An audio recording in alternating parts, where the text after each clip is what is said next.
KO3 જેની અંદર કે પ્રથમ સમૂહનું તત્વ છે એટલે એનો ઓક્સિડેશન આંક +1 જ હશે. હવે મારે અહીં આગળ ઓક્સિજનનો ઓક્સિડેશન આંક શોધવો છે તો K+3O it is equal to 0. કે તો +1 જ હોય. ઓક્સિજનનો ઓક્સિડેશન આંક ફાઇન્ડ આઉટ કરવો છે ઓઝોનાઇડ આયનમાં તો ઓક્સિજનનો ઓક્સિડેશન આંક -1/3.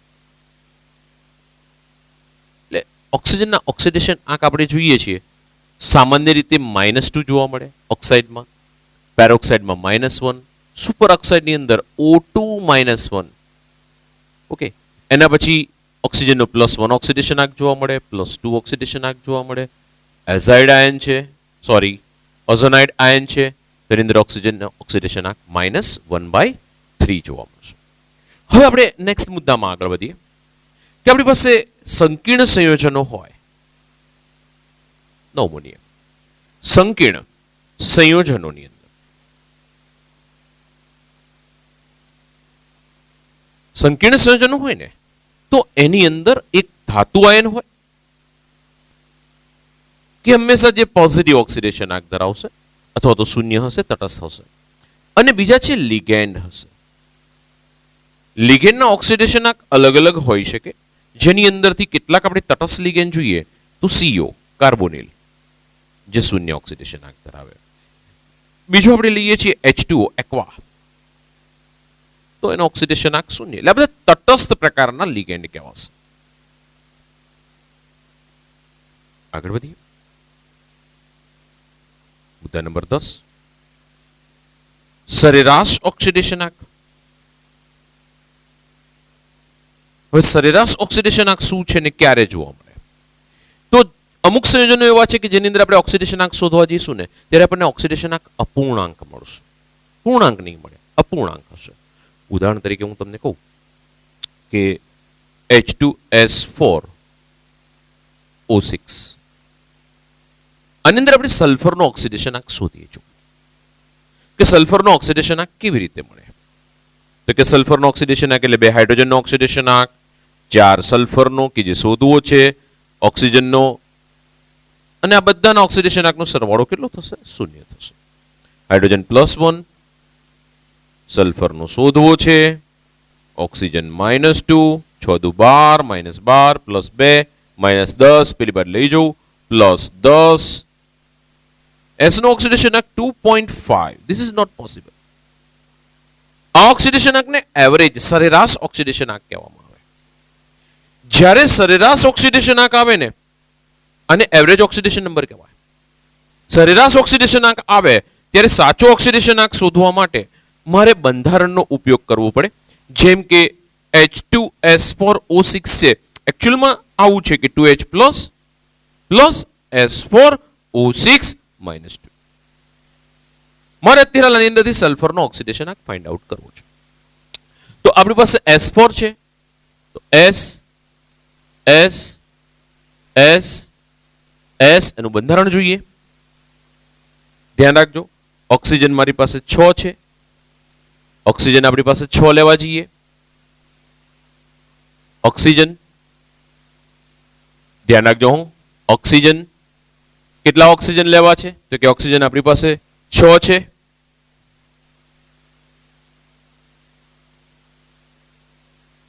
કેટલા થયા? 4 થયા. ધ્યાન રાખજો ઓક્સિજન અત્યારે હાલ આપણી પાસે કેટલા થઈને ઉભા રહ્યા છે? 4. એક ઓક્સિજન હશે, એક ઓક્સિજન હશે કે જે -1 ઓક્સિડેશન સ્ટેટ ધરાવશે ને એ ના લખવું હોય તો એની સાથે હાઇડ્રોજનને જોઈન્ટ કરી દો. હાઇડ્રોજનને જોઈન્ટ કરી દો. હવે આવા સમયે શું કરવાના અને ઓક્સિડેશન આંક કેવી રીતે નક્કી થાય? તો જો સરેરાશ સંયોજનોના ઓક્સિડેશન આંક શોધવા જવું હોય તો એના માટે આપણે થોડીક ચર્ચા કરીએ જે આપણે આગળના મુદ્દામાં લીધેલી હતી. એની અંદર આપણે એમ કીધું હતું કે આપણે વિદ્યુત ઋણતાના આધારે આપણે એક ચર્ચા કરેલી હતી કે વિદ્યુત ઋણતાના આધારે જો આપણે જઈએ છીએ તો વધુ વિદ્યુત ઋણીય પરમાણુ હોય તો એ નેગેટિવ વીજભાર ધરાવશે કારણ કે ઇલેક્ટ્રોનને એટ્રેક્ટ કરશે સહસંયોજક બંધમાં. જેમ કે હું તમને સિમ્પલ એક્ઝામ્પલ આપું કે મારી પાસે ધારો કે HF છે તો મધ્યના ઇલેક્ટ્રોન કોના તરફ આકર્ષાયેલા હશે? F તરફ. તો વિદ્યુત ઋણતા એની વધારે છે, F ની વિદ્યુત ઋણતા વધારે છે એટલે મધ્યના ઇલેક્ટ્રોન F તરફ આકર્ષાય, F તરફ આકર્ષાય એટલે -1 વીજભાર ધરાવે, જ્યારે H કેવું હોય +1 થઈ જશે. તો આ આપણી પાસે એક સિમ્પલ એક્ઝામ્પલ આવ્યું. જો એ રીતે વિદ્યુત ઋણતાનો તફાવત B is greater than A લઈએ, કોના માટે? વિદ્યુત ઋણતા માટે. ધ્યાન રાખજો, તો આપણે બંધારણના આધારે જ સરેરાશ ઓક્સિડેશન આંકમાંથી આપણે ઓક્સિડેશન આંક ફાઇન્ડ આઉટ કરી શકીશું. તો આ સમયે જો વિદ્યુત ઋણતાનો તફાવત છે B is greater than A, જો સમપરમાણવીય અણુ માટે વાત કરીએ આ રીતે છે, બંનેની વિદ્યુત ઋણતા સમાન થશે, તો આ સમયે બંનેના ઓક્સિડેશન આંક શૂન્ય થાય. એમ થાય કે સર એ વચ્ચે દ્વિબંધ હોત તો બે ઓક્સિડેશન આંક શૂન્ય થાત. કેમ? બંનેની વિદ્યુત ઋણતા સમાન છે. એ વચ્ચે એમ થાય ટ્રિપલ બંધ હોય તો બે ઓક્સિડેશન આંક શૂન્ય થાત. એમ થાય સર અહીંયા આગળ ઉદાહરણ આપો, તો H બોન્ડ H, બંને H ઓક્સિડેશન આંક 0 ધરાવશે કારણ કે બંનેની વિદ્યુત ઋણતા સમાન છે. એ O ડબલ બોન્ડ O, અહીંયા આગળ ઉદાહરણ જોઈએ, O2 થયો. જુઓ O2 માં ઓક્સિડેશન આંક આપણે ઓલરેડી પહેલેથી 0 લીધેલો છે, યાદ કરો. H2 O2 F2. એના પછી આપણે જઈએ, જુઓ N ટ્રિપલ બોન્ડ N લઈ લો, આની આગળ ઉદાહરણ N2 ઓક્સિડેશન આંક શું થાય? 0. કેમ? તો કે બંનેની વિદ્યુત ઋણતા સમાન છે એટલે મધ્યના ઇલેક્ટ્રોન સેન્ટરમાં જ પડેલા હોય. સામાન્ય રીતે ઓક્સિડેશન આંક નક્કી કરવા માટે આપણા માટે બંધારણ બહુ જ અગત્યનું છે. મોસ્ટ 100% કેસ બંધારણથી સોલ્વ થશે. જો આપણને બંધારણ આવડતું હશે તો આપણે કોઈ પણ બી માટે oxidation number easily find out કરીશું. હવે જો આપણે બે અલગ અલગ પરમાણુઓ લઈએ, વિદ્યુત ઋણતાનો તફાવત છે, જો આ પરિસ્થિતિ છે મારી પાસે, તો હું કહી દઈશ કે B ની વિદ્યુત ઋણતા વધારે છે એટલે મધ્યના ઇલેક્ટ્રોન B તરફ આકર્ષાય એટલે માઇનસ, એટલે મધ્યના ઇલેક્ટ્રોન કોણ ખેંચીને લઈ જશે? B ખેંચીને લઈ જશે. જો આપણી પાસે AB મુજબ આ રીતે થયેલું હોય, એ ડબલ બોન્ડ B ની વિદ્યુત ઋણતા વધારે છે, જો ધ્યાન રાખજો, એટલે બે બંધના ઇલેક્ટ્રોન કોની તરફ આકર્ષાયેલા છે? B તરફ. તો B પર કયો વીજભાર આવે? માઇનસ. પણ કેટલો વીજભાર માઇનસમાં આવશે? તો કે -2. અને A પર કેટલો આવે? +2. જો ટ્રિપલ બંધ હોય તો, જો ટ્રિપલ બંધ હોત તો A ટ્રિપલ બોન્ડ B, તો આ બંધના ઇલેક્ટ્રોન કોના તરફ જતા રહેશે? B તરફ. તો B તરફ આ 3 બંધના ઇલેક્ટ્રોન જાય એટલે B -3 અને A +3. તો વિદ્યુત ઋણતાના આધારે બંધારણમાં આપણે સહસંયોજક બંધના બંધારણોમાં આપણે એનો ઓક્સિડેશન આંક નક્કી કરવા માટે છીએ. આ તો આપણને એવરેજ મળી ગયો. ચાલો, સૌથી પહેલા મને કહો, O અને H માં કોની વિદ્યુત ઋણતા વધારે અને કોની વિદ્યુત ઋણતા ઓછી રહેશે? તો આપણને ખબર છે કે ભાઈ O ની વધારે છે, H ની ઓછી છે, એટલે મધ્યના ઇલેક્ટ્રોન કોણ ખેંચીને બેસશે? O એટલે -1 અને H +1. એક જ બંધ છે ને, એટલે O -1 અને H +1 જોઈ લેજો. ચલો, એના પછી આપણે અહીંયા આગળ જઈએ, S અને O કોની વિદ્યુત ઋણતા વધારે છે? S કે O? O ની વધારે છે. જો O ની વધારે છે તો મધ્યના ઇલેક્ટ્રોન કોણ લઈ જશે? O લઈ જશે. તો O લઈ જાય. ચલો, એક જ બંધ છે એટલે આ -1 ને S +1. ધ્યાન રાખજો હો. હવે S અને O માં કોની વધારે છે? O ની વધારે છે. તો મધ્યના ઇલેક્ટ્રોન કોણ લઈ જશે? O. કેટલા બંધના ઇલેક્ટ્રોન લઈ જાય છે? 2 બંધના. તો O -2 અને S +2. ચલો, મને એમ કહો, આ બંધની અંદર ઇલેક્ટ્રોન કોણ લઈ જશે? S અને O માં O લઈ જાય. તો O -2 S +2. તો ચલો, આ S નો ઓક્સિડેશન આંક કેટલો આવે? +5 થયો. જુઓ તો ગણો તો +1 +2 +2 કેટલા થઈ ગયા? +5. ચલો, આ બે SS વચ્ચે વિદ્યુત ઋણતાનો તફાવત હોય જ નહીં, બરોબર છે? એટલે આપણે અહીં કહી શકીએ છીએ કે આ S નો ઓક્સિડેશન અને આ S તરફથી મળતા ઓક્સિડેશન આંક કેટલા હશે? 0. બરોબર છે. હવે મને એમ કહો, આ બે S વચ્ચે ઓક્સિડેશન આંક, તો કે બંને S એટલે કે બંને પરમાણુ સમાન છે, તો આનો ઓક્સિડેશન આંક પણ 0. તો આ S નો ઓક્સિડેશન આંક 0, આ S નો ઓક્સિડેશન આંક પણ 0. હવે આપણે એની પાસે જઈએ. ચલો, ઓક્સિજન અને હાઇડ્રોજન કોની વિદ્યુત ઋણતા વધારે? ઓક્સિજન એટલે O -1 H +1. બરોબર છે? સમજો, S અને O માં કોની વધારે? O ની. તો O -1 S +1. બે બંધ છે, S અને O માં કોની વધારે? O ની. એટલે બંનેના ઇલેક્ટ્રોન કોણ ખેંચી જાય? O. તો અહીંયા આગળ -2 આવે O માં, S માં, प्लस 2 आएस અને ઓ માં કોણ ખેંચી જશે ઓ ખેંચી જાય તો O -2 S +2 SS માં બંને S પર શું આવે 0 0 તો હવે IS નો ઓક્સિડેશન આંક કેટલો આવે તો કે IS નો ઓક્સિડેશન આંક +1 +2 +2 +0 એટલે કે +5 સમજો સરેરાશ ઓક્સિડેશન નંબર એ એવરેજ S નો સરેરાશ ઓક્સિડેશન નંબર કેટલા S છે પેલા ચલો IS નું એક નંબર આપો અને બે નંબર આપો અને ત્રણ નંબર અને ચાર નંબર તો પહેલા S નું છે ઓક્સિડેશન આંક +5 બીજાનો કેટલો છે 0 ત્રીજાનો કેટલો છે 0 ચોથાનો કેટલો છે +5 અને સરેરાશ કાઢવાનો છે એટલે ભાગ્યા 4 10 ભાગ્યા 4 2.5 જુઓ ધ્યાન રાખજો આ જ ઇમ્પોર્ટન્ટ છે કોઈ મને પ્રશ્ન આ રીતે પૂછે છે કે H2S4O6 માં ઓક્સિડેશન આંક જણાવો સલ્ફરનો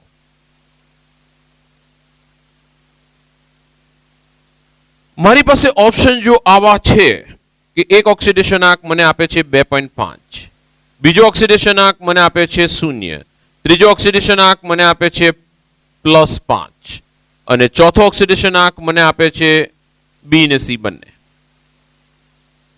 તો મારો જવાબ શું બનશે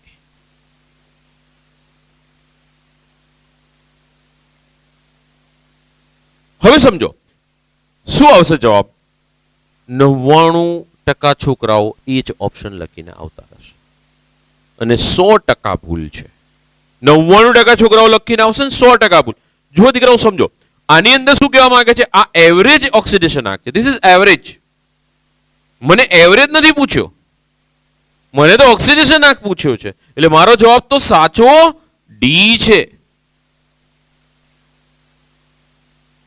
મને એવરેજ ઓક્સિડેશન આંક પૂછ્યો તો 2.5 લખીને આવે સરેરાશ પણ મને ઓક્સિડેશન આંક પૂછ્યો છે એટલે 0 ને 5 બંને આવશે એટલે મારો જવાબ થશે ડી કોમ્પિટિટિવ એક્ઝામોમાં ધ્યાન રાખજો આમાં ફસાવશો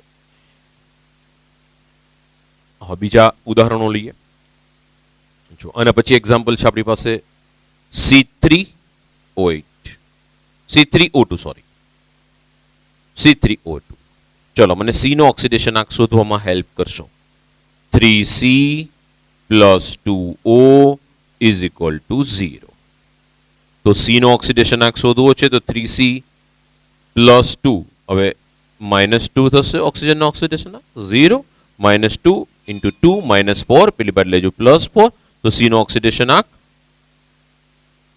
+4/3 હવે આપણે પહેલા જ કીધું કે કોઈ દિવસ ઓક્સિડેશન આંક અપૂર્ણાંક મળશે નહીં અને જો અપૂર્ણાંક મળે છે તો આપણે શું ધ્યાનમાં રાખીશું કે આવો ઓક્સિડેશન આંક જે મળી રહ્યો છે એ કયો ઓક્સિડેશન આંક છે એવરેજ સરેરાશ ઓક્સિડેશન આંક છે કોઈ દિવસ કોઈ પરમાણુ અપૂર્ણાંક ઇલેક્ટ્રોન મેળવે કે ગુમાવે નહીં આનો અર્થ શું થયો ખબર છે સી નો ઓક્સિડેશન આંક 4/3 છે તો સી એ 4/3 જેટલા ઇલેક્ટ્રોન ગુમાવ્યા છે તો 4/3 ના ઇલેક્ટ્રોનનો કોઈ પ્રકાર થયો નહીં અપૂર્ણાંક કેમ ન હોય અપૂર્ણાંક આવે મીન્સ કે આપણે શું ધ્યાનમાં રાખીશું કે એમાં ક્યાંક બંધારણની અંદર આપણને જે ઓક્સિડેશન આંક મળ્યો એ સરેરાશ મળેલો છે આપણે બંધારણના આધારે એનો સાચો ઓક્સિડેશન આંક શોધવો પડશે તો આપણી પાસે છે C3O2 તો C ડબલ બોન્ડ C બે ઓક્સિજન છે double bond O double bond O કાર્બનની 4 સંયોજકતાઓ પૂરી ઓક્સિજનની 2 પૂરી બંધારણને ધ્યાનમાં રાખીશું ચલો અહીંથી આપણે આગળ વધીએ ચલો કાર્બન અને ઓક્સિજનમાં કોની વિદ્યુત ઋણતા વધારે કોનું વધારે ઓક્સિજન તો આ મધ્યના બે જે ઇલેક્ટ્રોન હશે કોણ લઈ જશે ઓક્સિજન એટલે ઓક્સિજન પર -2 કાર્બન પર +2 ચલો આ બંને કાર્બનની વિદ્યુત ઋણતા સમાન એટલે મધ્યના ઇલેક્ટ્રોનને કોઈ અડે નહીં તો બંને પર કેટલો વીજભાર આવશે 0 ચલો આ બંને કાર્બન એટલે બંને સમાન એટલે બંનેમાં કેટલો આવશે ઓક્સિડેશન આંક 0 બંને તરફથી મળતો ઓક્સિડેશન આંક બંનેના આધારે 0 ચલો બંનેના આધારે અહીં કેટલો મળશે તો કે ઓક્સિજનની વિદ્યુત ઋણતા વધારે છે એટલે આ લઈ જશે -2 C પર +2 તો આ C નો ઓક્સિડેશન આંક +2 આ C નો ઓક્સિડેશન આંક 0 આ C નો ઓક્સિડેશન આંક +2 તો હવે સી નો એવરેજ ઓક્સિડેશન આંક શું આવ્યો? +2 0 +2 ભાગ્યા 3 +4/3 આ જે મળ્યો એ સરેરાશ ઓક્સિડેશન આંક મળ્યો. બરોબર છે. એટલે ફરીથી ધ્યાન રાખજો, એવરેજ ઓક્સિડેશન આંક આવે જ્યારે અપૂર્ણાંક છે ત્યારે એવરેજ ઓક્સિડેશન આંક આપણને મળશે. અને એ નક્કી કરવા માટે, સાચો ઓક્સિડેશન આંક નક્કી કરવા માટે 100% પ્યોર રીત હોય તો કઈ છે આપણી પાસે? બંધારણ. ઓકે, તો એક વખત લખી નાખીશું. ઓકે,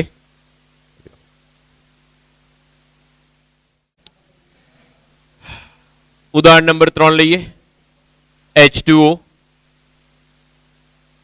H2O ની અંદર પહેલા બંધારણ દોરી દઈએ. જો બંધારણ આધારિત H ચલો ધ્યાન એ રાખશો. કોની વિદ્યુત ઋણતા વધારે? H અને O માં.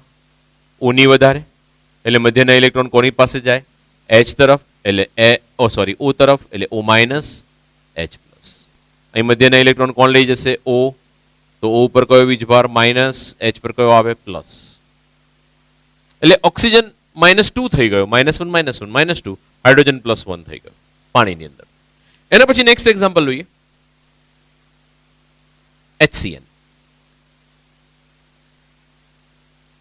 H C triple bond HC triple bond.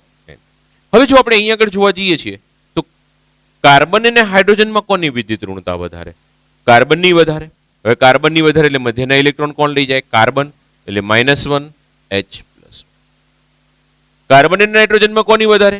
નાઇટ્રોજનની. કેટલા બનશે? 3. એટલે એક સાથે કેટલો વીજભાર જાય? -3.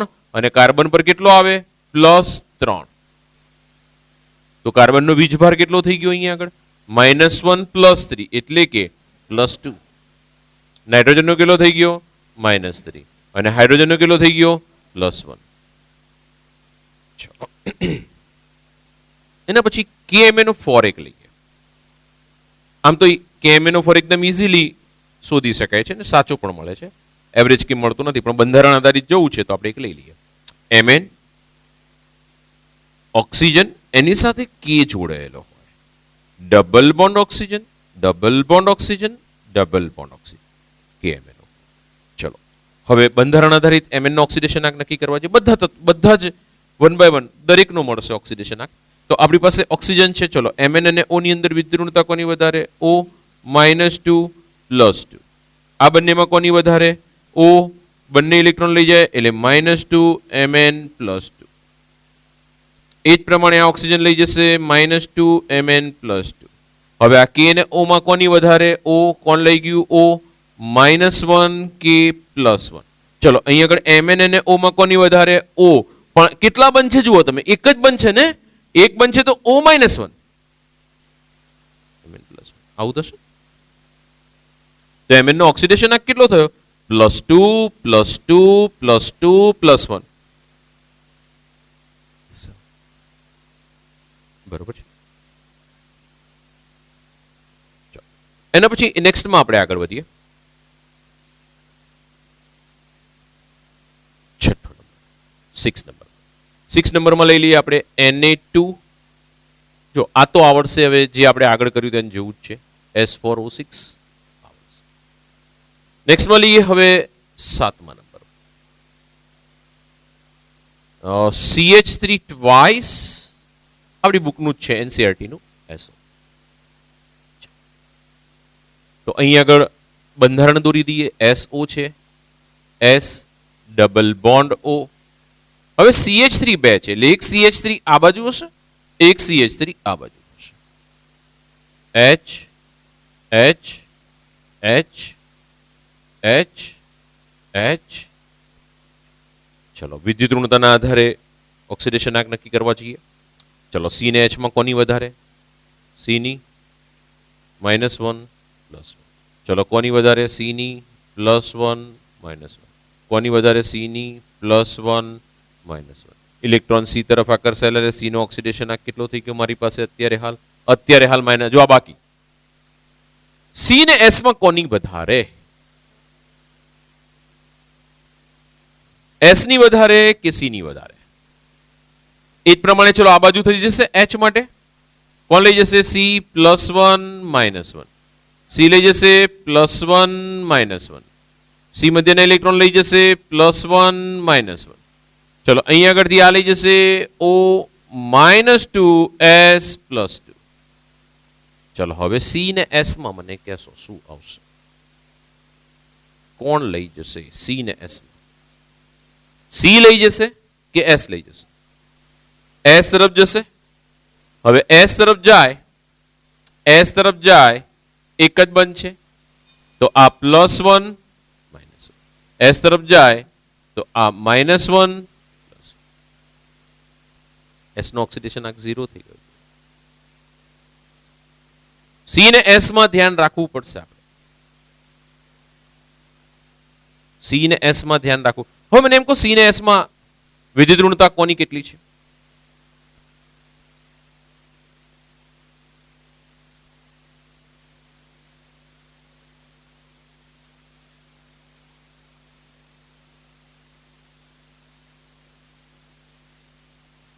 આની કેટલી છે? 2 પોઈન્ટ. એસ ની આ કયા સમૂહનું? 14 માં. આ કયા સમૂહનું? 16 માં. કોની વધારે આવશે? કાર્બનની કે સલ્ફર? સલ્ફર. તો આ પ્રમાણે આપણે ધ્યાનમાં રાખીશું. ચલો એના પછી નેક્સ્ટ એક્ઝામ્પલ લઈએ. એનો ClO4. એમાં શોધવો છે ઓક્સિડેશન આંક મારે Cl નો. ધ્યાન રાખજો સ્પેશિયલ કેસ. તો NO અને NOClO4. તો આ NO છે ને આના બે ભાગ પાડવા પડે. એક NO+1 જ હોય અને ClO4 -1 હોય. હંમેશા આ ક્લોરીનનો ઓક્સો એસિડ છે એટલે આયન કહી શકાય, ઓક્સાઇડ કહી શકાય. જો HClO4 લઉં તો ઓક્સો એસિડ થયો, આ ઓક્સાઇડ પ્રકારનો એનાયન થયો. તો આ જે બને છે એમાં Cl નો ઓક્સિડેશન આંક હવે હું ફાઇન્ડ આઉટ કરી શકું કે Cl નો શોધવો છે. 4 ઓક્સિજન છે મારી પાસે, આખાનો -1 છે. તો હવે Cl નો ઓક્સિડેશન આંક કેટલો આવે? +7 થાય. આ એક સ્પેશિયલ કેસમાં ધ્યાન રાખીશું. બરોબર છે. ચાલો એના પછી હાઇડ્રોજન માટે જઈએ. નિયમ નંબર 10 ની અંદર ધ્યાન રાખજો કે સામાન્ય રીતે 11 કે 10 11 છે 11 હાઇડ્રોજન માટે સામાન્ય જે સંયોજનો લઈશું જેમ કે H2O બરોબર છે, એમોનિયા NH3, આ બધામાં હાઇડ્રોજનનો ઓક્સિડેશન આંક +1 હશે. જો H2 તત્વ સ્વરૂપે લઈએ છીએ તેનો ઓક્સિડેશન આંક 0 હશે. જો ધાતુના હાઇડ્રાઇડ લઈએ છીએ તો એમાં હાઇડ્રોજનનો ઓક્સિડેશન આંક -1 હશે. જેમ કે NaH, LiH, NaBH4, LiAlH4, lithium aluminium hydride. આની અંદર Li+1 હોય, આ +3 છે એલ્યુમિનિયમ અને હાઇડ્રોજન -1 હોય. આ બધામાં જેની અંદર ધાતુ હાજર છે, આ ધાતુ છે જુઓ, પ્રથમ સમૂહ, દ્વિતીય સમૂહ, તૃતીય સમૂહ, આ બધામાં H-1 રહેશે. H-1 રહેશે. બરોબર છે. અને ધાતુના હાઇડ્રાઇડ કહેવાશે. જુઓ તમે સોડિયમ પ્રથમ સમૂહ, બોરોન અને સોડિયમ બંને પ્રથમ સમૂહ બી છે અને બોરોન 13મો સમૂહ થયો. એ જ પ્રમાણે આ પ્રથમ સમૂહ 13મો સમૂહ એની સાથે હાઇડ્રોજન, ધાતુ સાથે હાઇડ્રોજન આવી ગયો ને એટલે હાઇડ્રાઇડ -1 ઓક્સિડેશન અવસ્થા ધરાવશે. બરોબર છે. તો આ આપણી પાસે હાઇડ્રોજન માટે આવ્યું. નેક્સ્ટ આપણી પાસે 12th જેની અંદર આપણે મિશ્રિત ઓક્સાઇડ લઈશું અને એની અંદર ઓક્સિડેશન. મિશ્રિત ઓક્સાઇડની અંદર જઈએ છીએ તો આપણી પાસે પહેલું છે Pb3O4. જો તમે આની અંદર પીબી નું ઓક્સિડેશન નાખશો તો ને તો અપૂર્ણાંક મળશે. પીબી નું ઓક્સિડેશન નાખશો તો એવરેજ તો શું મળે જુઓ, 3pb lead plus 4o it is equal to 0. તો પીબી નું ઓક્સિડેશન નાખ શું આવે, -8 પ્લસ 8 ભાગ્યા 3, 8 ભાગ્યા 3. અપૂર્ણાંક આવ્યો. અપૂર્ણાંક આવ્યો એટલે સમજવાનું કે ક્યાં બંધારણમાં જવું પડે. આ ઓક્સાઇડ મોટો છે તો આ મિશ્રિત ઓક્સાઇડ હોવો જોઈએ. તો Pb3O4 શોનું મિશ્રણ છે, તો Pb3O4 આને પ્લમ્બોપ્લમ્બિક ઓક્સાઇડ કહેવાશે, ધ્યાન રાખજો. PbO એક છે PbO એક ઓક્સાઇડ, આ મિશ્રણ છે. એક છે PbO અને બીજું કોણ બનશે ઓક્સાઇડ, તો કે Pb2O3. આનું મિશ્રણ તમે કરો, આ બંનેનું મિશ્રણ એટલે આપણને મળે Pb3O4. બંનેનો સરવાળો કરો આવી જશે જો, બરોબર છે. તો PbO અને Pb2O3 આ બંનેનું મિશ્રણ છે. આગળ એને રસ સિંદૂર તરીકે પણ ઓળખતા હતા, બરોબર છે. તો પીબી નો ઓક્સિડેશન આ કઈ કેટલો આવ્યો, તો જુઓ અહીં આગળ પીબી નો ઓક્સિડેશન આ +2 આવશે. અહીં આગળ પીબી નો ઓક્સિડેશન આ કેટલો આવશે, 2 પીબી છે. તો પીબી નો ઓક્સિડેશન નાખજો 3 દુ 6 -6 અને એવા 2 પીબી એટલે એકનો +3 બીજાનો +3. તો પીબી નો એવરેજ ઓક્સિડેશન નાખશો તો કેટલો આવે, પીબી એવરેજ ઓક્સિડેશન નંબર કેટલો આવે છે, +2 +3 +3 એવા કેટલા પીબી છે, 3 +8/3. જોઈ લો આવી ગયો એવરેજ. એ જ રીતે આપણી પાસે Fe3O4 છે.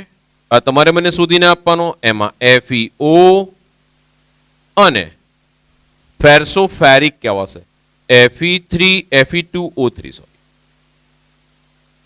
ફેરસોફેરિક. તો આ આપણી પાસે શું છે, Fe+2 હશે. અહીંયા આગળ અહીંયા Fe નો એકનો ઓક્સિડેશન આ +3 હશે, બીજાનો પણ +3 હશે.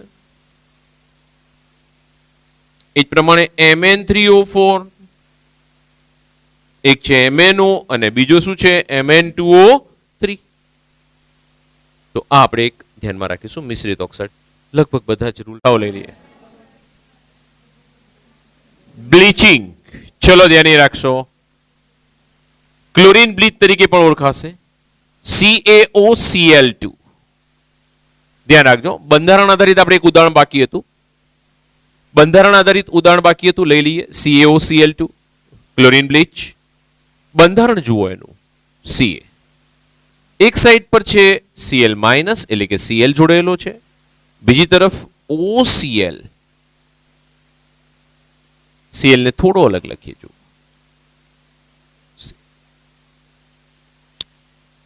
વિદ્યુત ઋણતાના આધારે આપણે જઈએ છીએ. જો પહેલા તો એક વસ્તુ આવે, આ હંમેશા +2 થઈ જશે. કેમ +2? જો ડાયરેક્ટ તમને કહું, આ તો આપણે વિદ્યુત ઋણતાના આધારે કહીએ કે આ -1 થાય, આ +1 થાય. એ જ પ્રમાણે અહીં આગળ ઓક્સિજન આની અંદર ઓક્સિજન -1 થાય, આ +1 થાય, બરોબર છે.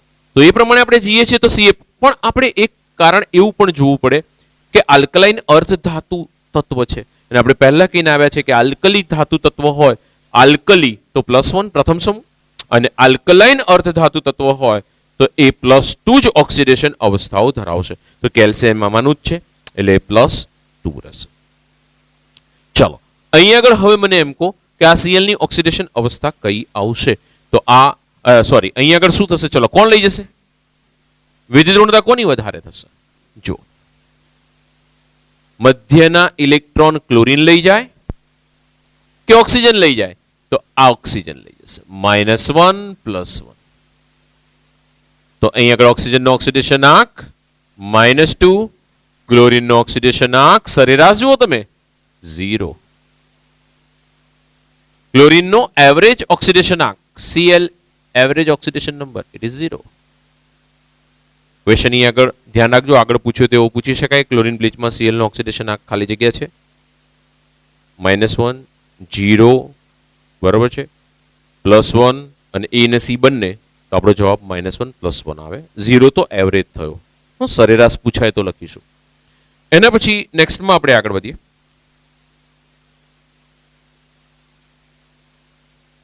નેક્સ્ટમાં આયોનિક બંધ લઈએ. આયોનિક બંધની અંદર જેમ કે NaCl તો આમાં ફિક્સ છે કે Cl છે 17માં સમૂહનું તત્વ છે, બીજી ઋણતા વધારે છે, -1 Na+1 CaCl2 Cl -1 -1 +2. તો અહીં આગળ આયોનિક બંધ ધરાવતા સંયોજનો કે જેની અંદર આપણને ડાયરેક્ટલી બંધના આધારે વિદ્યુત ઋણતાના આધારે આપણે નક્કી કરી શકીએ કે ઋણ ઓક્સિડેશન અવસ્થા કોને આવશે અને ધન ઓક્સિડેશન અવસ્થા કોની રહેશે. બીજું કે સમૂહની અંદર ઓક્સિડેશન આંક ન્યૂનતમ અને મહત્તમ નક્કી કરવા જે કેટલાક તત્વો આપણે લઈએ જુઓ એમાં કાર્બન એનો મહત્તમ ઓક્સિડેશન નંબર કેટલો છે અને એનો ન્યૂનતમ ઓક્સિડેશન નંબર કેટલો છે. આપણે એક એક તત્વ લઈએ અને દરેક તત્વો માટે લખતા જઈએ જો 1 by 1. ઉપયોગ ક્યાં કરીશું એ પણ બી જોઈએ. પેલો લઈએ આપણે કાર્બન. કાર્બનની ન્યૂનતમ ઓક્સિડેશન અવસ્થા -4 મહત્તમ +4. ચલો નાઇટ્રોજન ન્યૂનતમ અને મહત્તમ કહેશો તો નાઇટ્રોજન 15માં સમૂહનું તત્વ એટલે 15 ને 3 18 એટલે 3 ઇલેક્ટ્રોન મેળવે તો એસ્ટક તરફ જાય અથવા તો 5 ગુમાવે તો એસ્ટક તરફ જાય. ફોસ્ફરસ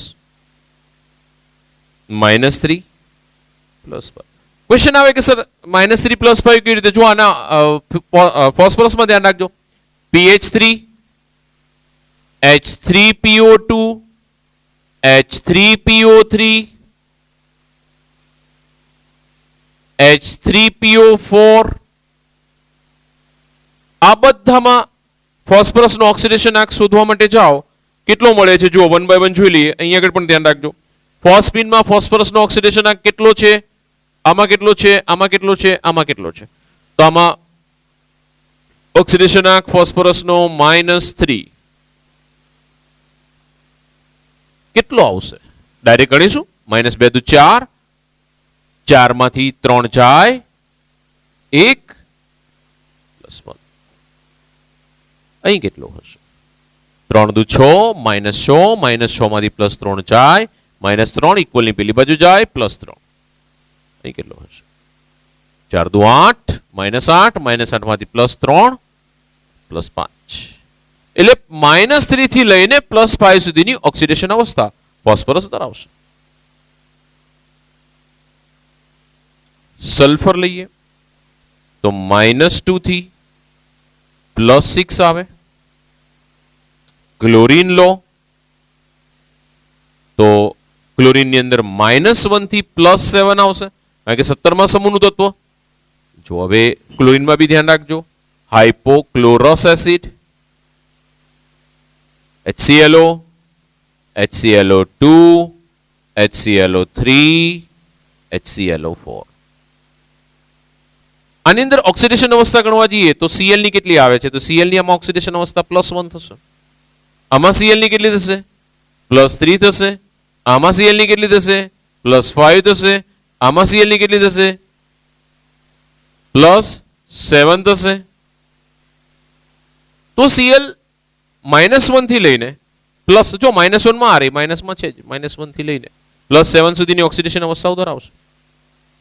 હવે આની ઉપરથી ક્વેશ્ચન યાદ આવે છે કે એસિડિકતા ધ્યાન રાખજો પ્રપોર્શનલ ટુ ઓક્સિડેશન આંક એટલે કે આપણે એવું કહી શકીએ કે કોનો ઓક્સિડેશન આંક વધારે હોય, ધ્યાન રાખજો જેનો ઓક્સિડેશન આંક વધારે હશે એની એસિડિકતા વધારે. તો આ ચારેયની અંદર કોઈ મને એમ કે છે પ્રબળ એસિડ કોણ છે તો કહી દઈશ HClO4 HClO3 HClO2 અને ક્લોરીનના ઓક્સો એસિડ કહેવાશે HClO.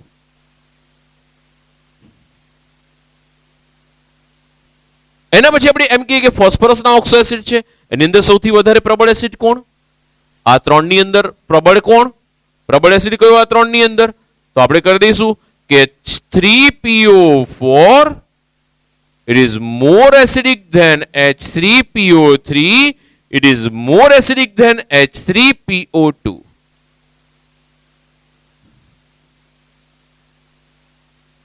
ચલો એના પછી આગળ વધીએ. Cr ક્રોમિયમ +2 થી લઈ લો +6 સુધી. Mn લઈ લો. Mn +2 થી લઈ શકાય છે +7 સુધી. એના પછી OS લઈ લો +2 થી +8 સુધી જશે. હાઇડ્રોજન લઈ લો -1 થી લઈ લો +1 સુધી. ઓક્સિજન લઈ લો -2 થી +2 સુધી. એના પછી નાઇટ્રોજન આવી ગયો, ફોસ્ફરસ, સલ્ફર, ફ્લોરિન લઈ લઈશું લાસ્ટમાં. મહત્તમ બી -1, ન્યૂનતમ બી -1. આમ તો 0 લઈ શકાય પણ F2 તત્વ સ્વરૂપે હોય.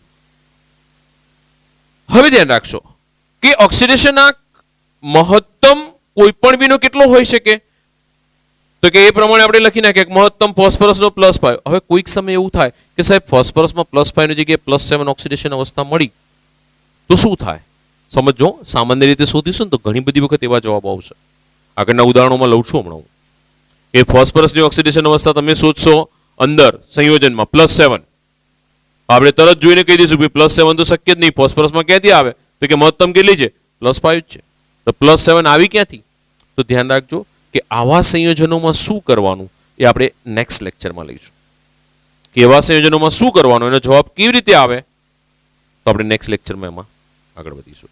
બરોબર છે? તો આ એની એસિડિકતા ધ્યાન રાખજો. બેઝિકતા માટે ઊંધું થઈ જશો. Basicity it is proportional to 1 oxidation આંક. 1 ઓક્સિડેશન આંક એટલે ધ્યાનમાં રાખશો. ઓકે, લખી નાખો પછી આગળ વધીએ.